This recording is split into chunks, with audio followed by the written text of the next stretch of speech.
നമ്മുടെ കനകക്കുന്ന് കൊട്ടാരം ഉണ്ടല്ലോ, അപ്പൊ ഈ കൊട്ടാരത്തിന്റെ അടുത്ത് ഒരു സെൻട്രൽ ജയിലുണ്ട്.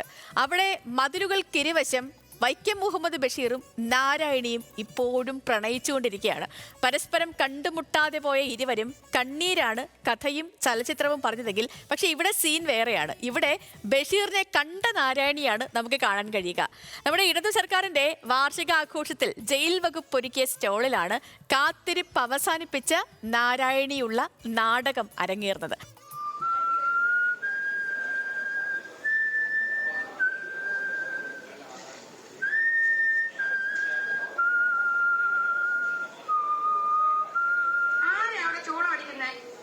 കനകക്കുന്ന് കൊട്ടാരത്തിലെ സെൻട്രൽ ജയിലിലേക്കാണ് വൈക്കം മുഹമ്മദ് ബഷീറിന്റെ നാരായണിയെ കാണാൻ. ഒടുവിൽ കാത്തിരിപ്പ് അവസാനിച്ചു. ആദ്യമായി നാരായണിയെ കണ്ടു, ബഷീറിനെ കേട്ടു. എന്നെ മാത്രം സ്നേഹിക്കുമോ? എന്താ നാരായണി ഇത്ര സംശയം? എനിക്കൊന്ന് കാണണം. എനിക്കൊന്ന് കാണണം. എന്റെ ദൈവമേ, ഞാൻ ഇന്ന് രാത്രി കിടന്ന കരയും. പ്രണയം അനുഭവിക്കാൻ ഒന്ന് കാണുക പോലും വേണ്ടെന്നറിഞ്ഞവരാണ് നാരായണിയും ബഷീറും. അല്ലെങ്കിൽ ചിലപ്പോൾ അവരുടെ പ്രണയത്തിൽ ആ കൂറ്റൻ മതിൽ ഇടയ്ക്കിടെ ഉരുകി മാഞ്ഞിട്ടുണ്ടാകാം. എന്നെ ഓർക്കുമോ? ഓർക്കും. എങ്ങനെ? എന്റെ ദൈവമേ, അങ്ങനെ എങ്ങനെ ഓർക്കും? അങ്ങനെ കണ്ടിട്ടില്ല, തൊട്ടിട്ടില്ല, എങ്ങനെ ഓർക്കും? നാരായണിയുടെ അടയാളം ഈ ഭൂഗോളത്തിൽ എങ്ങും ഉണ്ട്. ആശുപത്രിയിൽ വെച്ച് കാണുന്നതിന് മുന്നേ ബഷീർ ജയിൽ മോചിതനാകുന്നുണ്ട്. മതിലിനപ്പുറം ഉയർന്നു പൊങ്ങിയ ഉണങ്ങിയ ചില്ലയെ നോക്കി നിസ്സഹായനായി അയാൾ മടങ്ങി. പക്ഷേ ഇവിടെ അങ്ങനെയല്ല. ഞാൻ കണ്ടായിരുന്നു ആശുപത്രി വരാന്തയില് തോടും ചാരി എന്നെ തന്നെ നോക്കി നിൽക്കുന്നത്. എനിക്ക് ഇഷ്ടമായി, ഒത്തിരി ഒത്തിരി ഇഷ്ടമായി.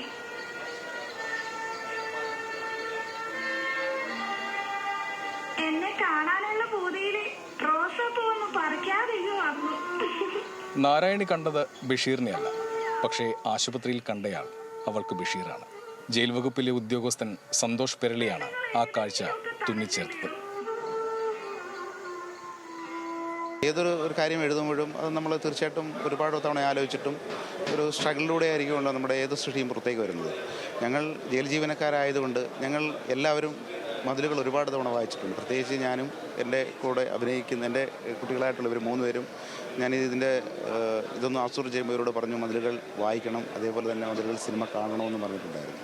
അപ്പോൾ മതിലുകൾ സിനിമ വായിച്ചപ്പോൾ ഈ 8ാമത്തെ ബ്ലോക്കിൽ ബഷീർ കിടന്ന ഈ 8ാമത്തെ ബ്ലോക്കിൽ ഞാൻ ഒരുപാട് തവണ ജോലി ചെയ്തിട്ടുള്ളതാണ്. ആ 8ാമത്തെ ബ്ലോക്കിലിരുന്നും ഞാൻ ഈ നോവൽ വായിച്ചിട്ടുണ്ട്. അപ്പോഴൊക്കെ എനിക്ക് ചിന്തിച്ചിട്ടുണ്ട്, ആ മതിലിനപ്പുറത്തുള്ള നാരായണി ഈ ബഷീർ പോയതിനു ശേഷം എന്തൊക്കെ ചിന്തിച്ചിട്ടുണ്ടാവും. ബഷീർ പോയത് ഒരിക്കലും നാരായണി അറിഞ്ഞിട്ടുണ്ടാവില്ലല്ലോ. അങ്ങനെയുള്ള നാരായണിയുടെ എന്തായിരിക്കും പിന്നീടുള്ള ദിവസങ്ങൾ. വകുപ്പിലെ ഉദ്യോഗസ്ഥരായ ശരണ്യയും രോഹിണിയും അപർണയും ആ നാരായണിയെ അരങ്ങിലെത്തിച്ചു.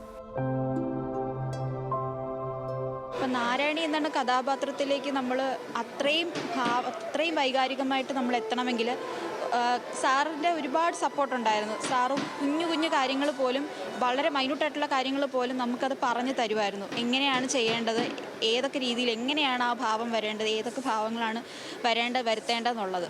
നാടകാന്തം മതിലിന് മുകളിലേക്ക് വീണ്ടും ആ ഉണങ്ങിയ ചില്ല് ഉയരുന്നുണ്ട്. പക്ഷെ അപ്പുറത്ത് ബഷീർ ഉണ്ടായിരുന്നില്ല.